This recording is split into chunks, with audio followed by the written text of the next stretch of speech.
Hello and welcome to Frankly Speaking, where we dive deep into regional headlines with leading policymakers and business leaders. I am Katie Jensen. On this episode, we speak to John Pagano, the CEO of Red Sea Global, the man leading one of the most ambitious tourism projects in the world, and who was also recently granted Saudi citizenship. Saudi Arabia is positioning the Red Sea as a major part of its economic transformation, aiming to create a luxury destination powered by renewable energy and carefully designed to protect its fragile coral reefs and marine life. But can the kingdom truly rival long-established destinations like the Maldives and Egypt? How will it maintain the balance between rapid growth and real sustainability? And what will it take to turn a national vision into a lasting international success story?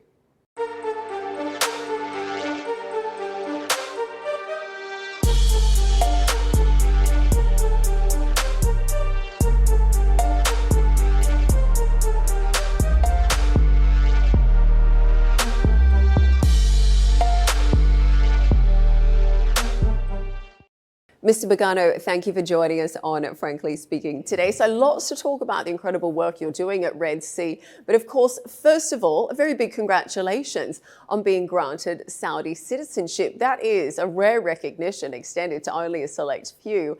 Frankly speaking, what does this mean to you personally and professionally? Well, thank you, Katie, and thank you for having me on your program. Look, I was honored to have been granted Saudi citizenship, and I'm grateful to the custodian of the two holy mosques, His Majesty King Salman, and of course the Crown Prince Mohammed bin Salman, for bestowing this honor upon me. I'm grateful. I'm thrilled to be part of this. I've lived in Saudi Arabia now for almost 8 years. I've grown to love the country, the people, and to be part of the transformation of this kingdom. And now to be part of that transformation as a Saudi citizen is an immensely proud moment for me. Tell me, how have ordinary Saudis responded to this news? Do you feel a shift in how people see you, or has the welcome remained just as warm? Look, the Saudi people are incredibly hospitable, and they've always been warm and welcoming, but I was overwhelmed by the number of congratulatory messages that I received upon the formal announcement of my Saudi citizenship. So again, they've embraced me, they make me feel at home. I feel now part of society here, and I'm absolutely thrilled with it. You, of course, have spent years living and working in the kingdom, almost a decade now. I think for many of our viewers watching abroad, perceptions of life as an expatriate in Saudi are often outdated. Tell me, what would you describe as the reality on the ground as an American expatriate living there? Well, look, I think, as you said, the perceptions of what living in Saudi Arabia is like is way outdated. I think they have a perception that is unfortunately largely influenced by Western media that doesn't necessarily reflect the reality on the ground. This is a warm, welcoming place. It's safe. It's super dynamic. You've got great F&B offerings. You've got great cultural offerings. I just feel totally at home. And I think most people that come and visit will feel the same. And I think what I would do is encourage everybody to come and see for yourself. Don't be influenced by others. Come and experience the warmth of Saudi hospitality firsthand. Absolutely, great advice. Well, let's shift gears a little bit and talk about the bigger picture. Now, Saudi Arabia has made tourism a central part of its economic transformation. You are leading one of the kingdom's most high-profile developments. But when you look at places like the Maldives or Egypt, destinations that already have loyal visitors, global visibility, and that strong tourism culture, do you think the kingdom really has what it takes to be able to compete at that level? Absolutely. Look, I think we have a beautiful country with diverse geography, topography. I was really surprised when I first visited back in 2017 and I explored the destination. I had no idea that we had pristine islands and coral reefs and turquoise water. So we have the right ingredients. And then you layer in the rich culture and history of Saudi Arabia, and as I've already mentioned before, the warmth of the Saudi people, the hospitality that comes naturally to them. So I do believe we can compete on a global level. The other thing that we're doing that really differentiates us from other destinations is that we've taken a different approach to the way we develop. We're focusing on regenerative development, a regenerative development approach, which actually celebrates and enhances nature and the environment. We have a rare situation here where we have a pristine coastline that hasn't been previously developed. So we're developing in a much more responsible manner. And I think, global travelers are going to, it's going to resonate well with them because they're looking for sustainable destinations to come and visit. And people want new destinations to visit. This is going to be a bucket list destination. I'm absolutely certain of that fact. Oh, absolutely. I will say you've got an incredible social media team. The videos we continue to see come out of some of your projects are truly majestic. And I want to ask you about sustainability in just a moment. But first, let's talk about some of the projects that you're involved with, because there's several major developments along Saudi Arabia's west coast. We have Red Sea, we have Amala, and other projects under the RSG umbrella. Now, together, they span thousands of square kilometres, you've got dozens of islands and a real mix of resort concepts. There's a huge undertaking. So can you take us through where each project stands today and the kind of experience that you're creating?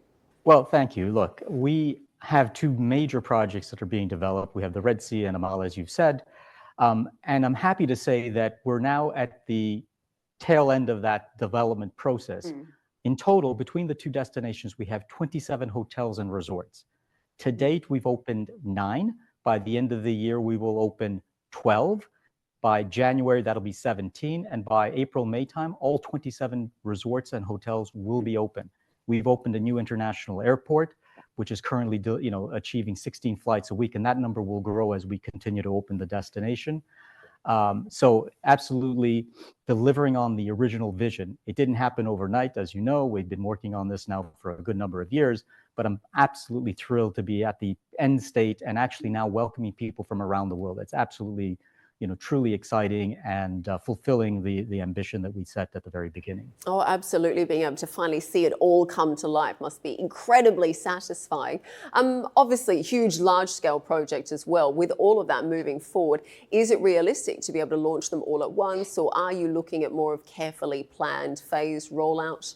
Well, look, we've started opening, maybe not well known, we started opening our first resorts back in 2023. So 23 we opened 1, in 24 we opened another 4, and now we're into 25 and we're opening additional hotels. So it has been a phased opening, which has been absolutely brilliant for us because it has allowed us to really develop our operating procedures and adapt to the dynamics and the changes that new openings is bringing to us. We have land mobility, we have air mobility, we have sea mobility. So bringing all these parts together for the first time in a brand new destination is not the simplest thing in the world. Yeah. But as I said, with the phased opening, it has allowed us to ease into that. And we're fully ready as we now really launch into the full operation of the entire destinations. Well, let's talk a little bit about some of the specifics of the project, because sustainability has been a real cornerstone of this, hasn't it? You have 100% renewable energy, protecting fragile coral reefs, and there's a big emphasis on regenerative tourism. We know that around 3/4 of the islands will actually remain untouched, and visitor numbers are going to be tightly controlled as well. But there is the flip side, critics who argue that even so-called low-impact construction still leaves a footprint. So how are you able to guarantee that the Red Sea won't end up damaging the very ecosystem that you're promising to protect? Well, look, at the very beginning of our journey, we put nature at the forefront of our value proposition. It was very important to us that we protected and preserved it. So what I often tell people is we were inspired by nature, but we were ultimately led by science. Before we actually put a spade in the ground, we brought scientists on board to work alongside us. We did a lot of baseline surveys to really understand the destination and mapped it all out. And we undertook this marine spatial planning simulation, which actually studied all of the islands, all of the marine ecosystem, the land and the terrestrial systems. And then we sort of moved things around, trying to find the optimum distribution of where to develop and where not to develop, with the aim of not just simply maintaining the status quo, but actually increasing the net conservation value of our destination compared to leaving the destination untouched. So what we've been able to do is, select the right islands, select the right locations, with the end game in mind, making sure that when we go fully operational, that we aren't going to create any lasting damage or leave a footprint. Now, this is all theoretical. We are using a lot of technology. We're using a lot of sensors in the water, air monitoring, et cetera, and using the buzzword of today, the artificial intelligence and machine learning, to constantly monitor real time what's happening on the ground in the sea, so that we can adapt and react before we create any kind of issue. So it's really being led by science. We chose the islands very, very carefully. I often tell the story about one of our islands, which has created the turtle emblem for us as our mascot, if you will, or the reminder of nature's first approach, where the island would have been a perfect destination for us to develop, but it was a favored nesting site of the critically endangered hawksbill sea turtle. And instead of developing the island and ensuring economic success or profitability, we chose not to develop the island. And that's an example of how we put nature and the environment ahead of profit, and that's ultimately will drive great success, I believe, for us. Which is quite remarkable, isn't it? I will say, I understand the turtle's your favourite animal as well. There's very much a perception sometimes, I think, that the Red Sea is being built only for the ultra wealthy. Now, this is reinforced by the fact we see often celebrities like Cristiano Ronaldo holidaying there. Tell me, is this meant to be an exclusive playground for a select few, or will it eventually be a destination for a broader audience? And absolutely not a destination only for the elite. Yes, we opened, the first resorts that we did open are in our ultra luxury category. However, they only represent a mere 10% of the total number of hotel rooms. And as we start now opening up Shura Island, the heart of the Red Sea, that is opening up our addressable market considerably, where our entry level is going to be around the $500 mark, which puts it well in reach of many, many people. So our 4-star and 5-star product becomes the mainstay. 40% will be 4-star, 50% will be 5, and as I said, 10 will be in that ultra luxury space. So it will be accessible to the masses, and so I really want to dispel any notion that it's only for the super rich. I mean, $500, still not a cheap price, I'd say, but not out of reach for a lot of travellers. Now, another big news, you recently announced a new project in Italy. Now, that's important because it's the first major step for RSG outside Saudi Arabia. What details do we know so far? I don't think a location has been announced specifically there. So why Italy, and what does this signal about where the company is heading? Well, look, if you go back in time, we changed the name of the company to Red Sea Global a few years ago, and really it was a statement of intent. When we created Red Sea in the first instance, I'm talking about the company, we set out to create a vertically integrated real estate company, a national champion for Saudi Arabia. And the intention was not only to develop the Red Sea, but also to look at other developments within the kingdom, more regionally, and then ultimately globally. Amala was an addition to the original Red Sea company. So that was fulfilling one aspect of that ambition. And Italy is now the next. It's the natural evolution. But we're going to be very selective. Where we develop, they need to be developments that fulfill and meet our ambitions and our commitments to environmental sustainability. So they need to be something that resonates with the values of the company. And this particular project in Italy achieves all of those particular aims. And look for more. Look, we're always going to be on the lookout for other opportunities. But as I said, we're going to be extraordinarily selective. Okay, what can you tell us about the Italy project so far? Is there a specific city or region that you're going to be focusing on? What kind of project as well? Well, look, as you won't be surprised, it's a tourism hospitality-led project. I'm not able to really speak to the location at this stage. We will announce it in sometime in the future when we have more certainty around certain aspects of it. But rest assured, it is going to achieve the same levels of quality and guest experience that we're hoping to achieve right here in the Red Sea. And what about the sustainability focus as well? Is that something similar that will be a big priority there too? Absolutely. So again, we want to work with nature in every destination that we work in, and so that will certainly feature strongly. Okay. Now, of course, all of these projects clearly require significant backing. When we're focusing on Saudi Arabia in particular, can I ask how much of that comes in the form of government subsidies? And then when it comes to foreign investment, what are the biggest hurdles for hotel operators and developers entering the Saudi market? Is it regulation, talent, cultural expectations, or infrastructure? Boy, that's a loaded question. There's a lot in there. First and foremost, look, any large-scale, super ambitious project in a new destination or new location will require some level of government support. And it's not unique to what we're doing here. I mean, I've spent a lot of time in London. If you think back to the enterprise zones where the government provided a stimulus through either tax concessions or actually building infrastructure in order to stimulate and attract private sector investment. So that's no different here. We've had some government subsidy to deal with the large infrastructure expenditure that we've had to make. For example, we built a new international airport, over 100 kilometers of road. So that naturally comes in. Our principal backer, of course, is the Public Investment Fund. And when we're developing a new industry in a country that really hasn't been known for leisure tourism, you need that level of support and commitment in order to get the concept off the ground. So what we're developing at Red Sea and Amala is the first phase, which needed the support of the Public Investment Fund, but we're already attracting investors from the private sector, both domestically and internationally. Let me give you a couple of examples. We did 2 joint ventures on 2 different hotels with Saudi, well-known Saudi investors. Kingdom Holdings we're jointly developing a 4 Seasons, and the Al Mutlaq family is jointly investing with us to develop a Jumeirah resort right here in the Red Sea. But we've also done several public-private partnerships or concession agreements to develop the infrastructure, the utilities infrastructure. We did a deal with them on the Red Sea with Aquapower as the lead consortium lead, and we did another project with EDF and Masdar up at Amala. We also did a design, build, operate, transfer agreement with Saudi Airlines Catering Company. So we are now attracting investors.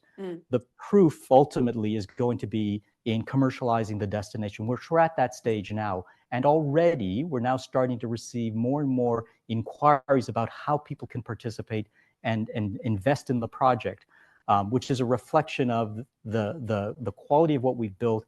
People are now coming and experiencing the destination, and it's given people greater confidence because lots of big projects are announced and don't necessarily ultimately achieve their vision.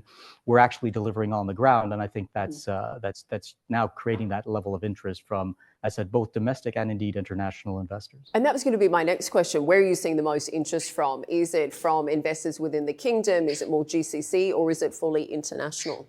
Look, not surprisingly, we started with domestic investors who obviously believed in the vision and have invested, but even more are now coming to the fore. We're starting to see some regional interest and some international interest as well. And it comes in various different forms, infrastructure investors and people like that. So again, this is an evolving piece. As I said, as we open the destination and more people come and experience, and we prove the concept, which we're absolutely confident in is going to achieve the outcomes that we'd set ourselves at the beginning, I think we're going to see more and more investor interest from all over. Now, of course, there's also been numerous reports pointing to the Crown Prince's close hands-on involvement in the Red Sea project. I know he's said to have incredible attention to detail as well. Tell me a little bit about your day-to-day interactions with him.